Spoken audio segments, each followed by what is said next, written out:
Hace 23 años que trabajo con pobres en áreas marginales, sobre todo. Hace 14 de estos 23 años que estoy específicamente trabajando en el norte de África. En estos 14 años me convertí en la directora ejecutiva de una ONG internacional que está en la periferia, en un barrio pobre de la ciudad. Y nuestro trabajo consiste, es un centro comunitario para ayudar a nuestros vecinos a aliviar sus situaciones de pobreza y de marginalidad que transcurren todos los días.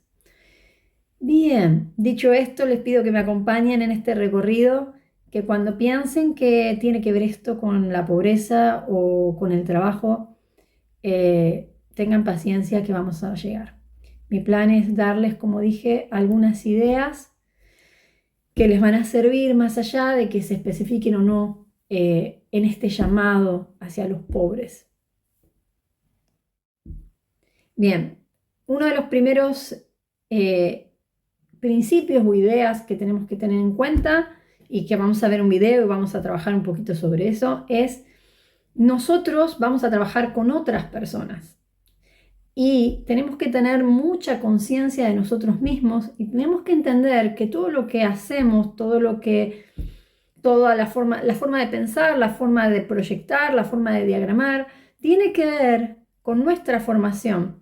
Nuestra formación, ya sea académica, de qué carrera cursaste o no cursaste una carrera, tu historia personal, tu historia familiar, tiene que ver con tu cultura en el país en el que estás. El país en sí mismo tiene una cultura que te lleva a pensar de determinada manera. Y tenemos que ser, para trabajar con gente, muy conscientes de esto. Para un trabajo con otras personas, no quiero solamente focalizarme, como dije, en la pobreza, pero es mi especialidad, pero para poder entrar en ayudar a otros, tenemos que entender al otro. Pero para entender al otro tenemos que despojarnos de nosotros mismos. Estamos en un mundo y en un trabajo que requiere de nosotros un nivel más alto, una multiculturalidad, una flexibilidad mayor, una humildad mayor y una mayor conciencia de nosotros mismos. Vamos a ver un video y vamos a ir avanzando para que entiendan de qué estoy hablando. Hey, it's me, Destin. Welcome back to Smarter Every Day. You've heard people say it's just like riding a bike, meaning it's really easy and you can't forget how to do it, right? But I did something. I did something that damaged my mind. It happened on the streets of Amsterdam, and I got really scared, honestly. I can't ride a bike like you can anymore. Before I show you the video of what happened, I need to tell you the backstory. Like many 6-year-olds with a MacGyver mullet, I learned how to ride a bike when I was really young. I had learned a life skill and I was really proud of it. Everything changed though when my friend Barney called me 25 years later. Where I work, the welders are geniuses and they like to play jokes on the engineers. He had a challenge for me. He had built a special bicycle and he wanted me to try to ride it. He had only changed one thing. When you turn the handlebar to the left, the wheel goes to the right. When you turn it to the right, the wheel goes to the left. I thought this would be easy, so I hopped on the bike ready to demonstrate how quickly I could conquer this. And here he is, ladies and gentlemen, Mr. Destin Sandlin. First attempt riding the bicycle. All right. So the faster I go, the better. Yeah. I couldn't do it. You can see that I'm laughing, but I'm actually really frustrated. In this moment, I had a really deep revelation. My thinking was in a rut.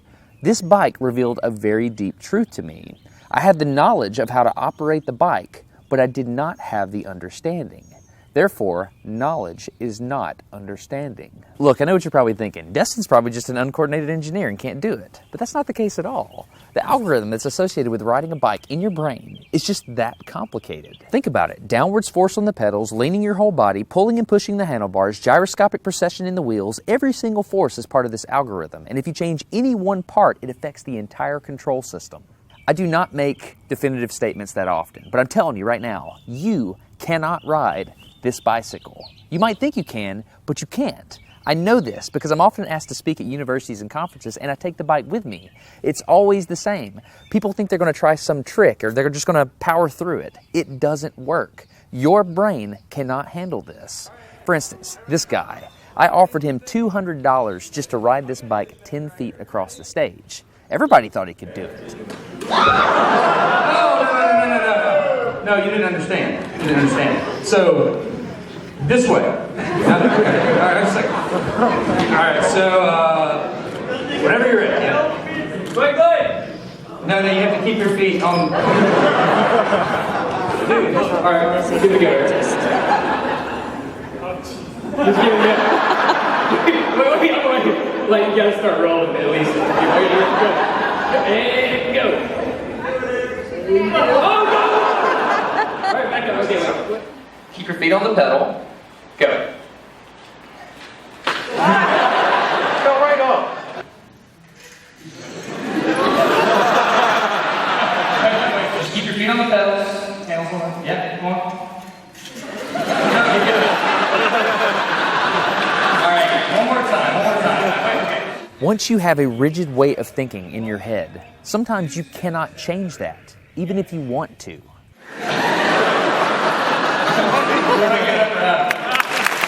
So here's what I did. It was a personal challenge. I stayed out here in this driveway and I practiced about 5 minutes every day. My neighbors made fun of me. I had many wrecks, but after 8 months, this happened. One day I couldn't ride the bike and the next day I could. It was like I could feel some kind of pathway in my brain that was now unlocked. It was really weird though. It's like there's this trail in my brain, but if I wasn't paying close enough attention to it, my brain would easily lose that neural path and jump back onto the old road it was more familiar with. Any small distractions at all, like a cell phone ringing in my pocket, would instantly throw my brain back to the old control algorithm and I would wreck. But at least I could ride it. My son is the closest person to me genetically, and he's been riding a normal bike for 3 years. That's over half his life. I wanted to know how long it would take him to learn how to ride a backwards bike, so I told him if he learned how to ride a backwards bike, he could go with me to Australia and meet a real astronaut. Are you gonna give up? No. Go ahead. This is how it starts. Look at this. This is such a big deal. Get up, you got it. Did you see his brain get it? So he, in how many weeks have we been doing this? 2 weeks? In 2 weeks, he did something that took me 8 months to do, which demonstrates that a child has more neuroplasticity, am I even saying that right, than an adult. It's clear from this experiment that children have a much more plastic brain than adults. That's why the best time to learn a language is when you're a young child. All right, today's bike log. I can ride smooth, I can ride fast. I'm thinking the experiment is over. Okay, now I'm in Amsterdam, a city that has more bicycles than people. The question is, can I ride a normal bike now? I mean, I've spent all this time unlearning how to ride a bike. If I go back and try to ride a normal one, will my brain mess up? So I've tweeted a Smarter Everyday meetup, if you will, and I'm gonna see if somebody brings a bicycle and I'm gonna try to ride a normal bike. It's backwards. This was one of the most frustrating moments of my life. I had ridden a normal bike since I was 6, but in this moment I couldn't do it anymore. I had set out to prove that I could free my brain from a cognitive bias. But at this point, I'm pretty sure that all I proved is that I could only redesignate that bias. So what you're not seeing is just a group of people here looking at me, looking at the strange American that can't ride a bike because they think I'm dumb. But I'm actually 2 levels deep into this because I've learned and unlearned. All right. After 20 minutes of making a fool out of myself, suddenly my brain clicked back into the old algorithm. I can't explain it, but it happened in a very specific moment.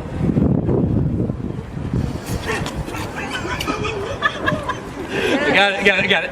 I'm back. Oh, it clicked. Hold on, it clicked. I got it. Okay, there it is.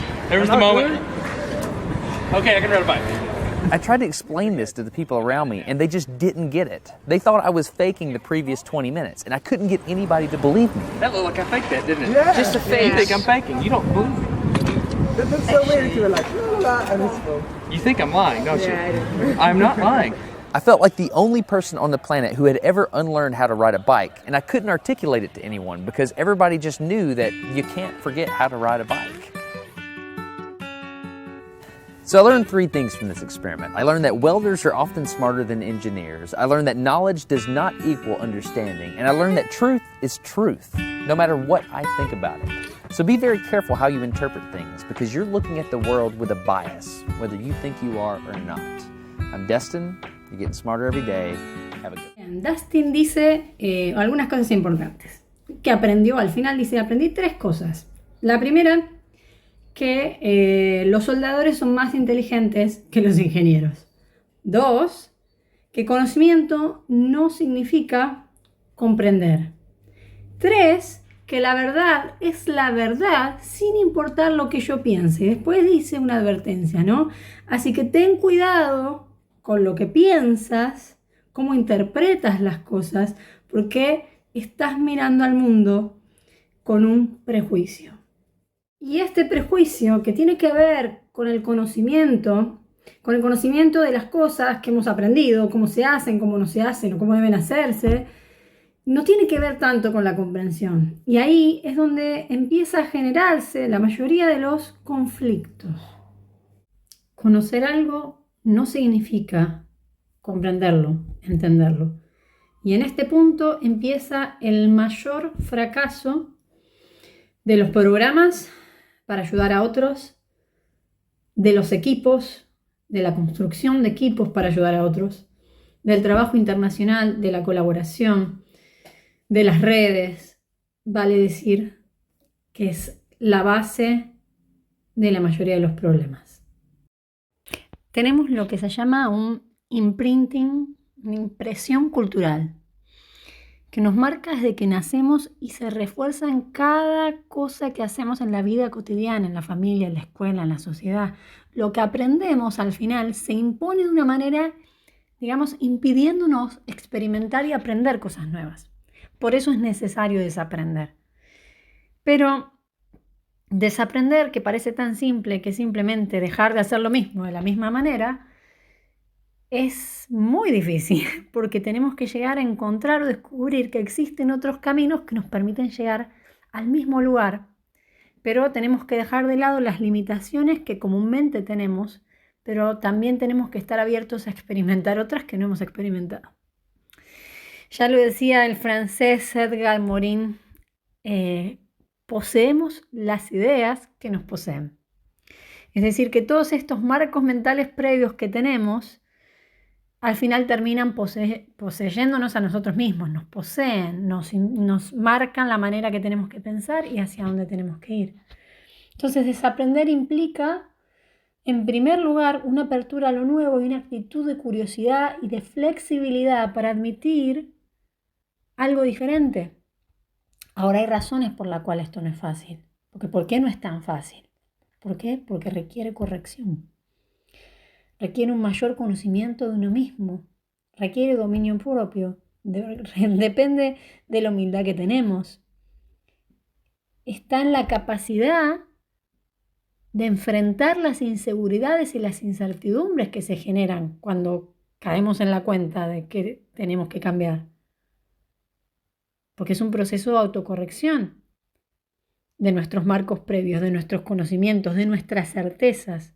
Entonces hay inseguridades, hay incertidumbres, hay frustraciones. Aprender a desaprender requiere de una alta tolerancia a la frustración que nos causa ese aparentemente volver a partir de cero en la resolución de problemas que antes pensábamos que teníamos súper solucionados y que ya estaban certeramente ordenados. Eran fáciles de resolver, pero ahora no. ¿Cuáles son los caminos que debemos o que deben recorrerse para lograr transformar una realidad dada por otra mejor? ¿Cómo hacemos para desaprender? Y acá está de moda el deconstruir, y en este deconstruir rompemos todo. No estoy hablando de eso. ¿Cómo hacemos para realmente desaprender y cambiar algo? Es difícil, porque casi todo, no es que, y esto, la clave, tiene que ver mucho con las relaciones. ¿Cuánto yo me relaciono o expongo mi pensamiento a algo diferente? Porque si esto se podría lograr, desaprendemos y aprendemos algo nuevo, tan simple como leer un libro en mi casa, tendría una epifanía y listo, todo sería más fácil. Pero lamentablemente leemos los libros que nos gustan, si no, no los leemos. Buscamos temas o cosas que son afines a nosotros, a lo que pensamos, a cómo nos gusta, y si no, no lo hacemos. Nos relacionamos con personas bajo este mismo concepto. ¿Cuántas veces exponemos intencionalmente nuestro pensamiento a algo que no estamos de acuerdo, a algo que no nos gusta? ¿Cuántas veces escuchamos sin pararnos desde nuestra posición? Estos caminos para desaprender no son fáciles y solo se logran en esta exposición. Y no se logra en mi casa, se logra con otros.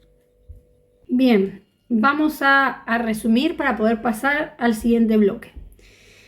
Básicamente, para trabajar con otros, necesitamos trabajar en nosotros mismos. Necesitamos una mayor comprensión de nosotros mismos, despojarnos de nosotros mismos. Necesitamos una mayor conciencia, humillarnos, una mayor humildad. Necesitamos un mayor compromiso. Necesitamos soportar, aprender a manejar la inseguridad, la incertidumbre, a manejar el fracaso. Y todo esto que estoy diciendo no es nuevo. Pero tenemos que pasar del conocer algo al comprenderlo. Y este comprender se gana en la práctica. Este comprender se gana con el otro.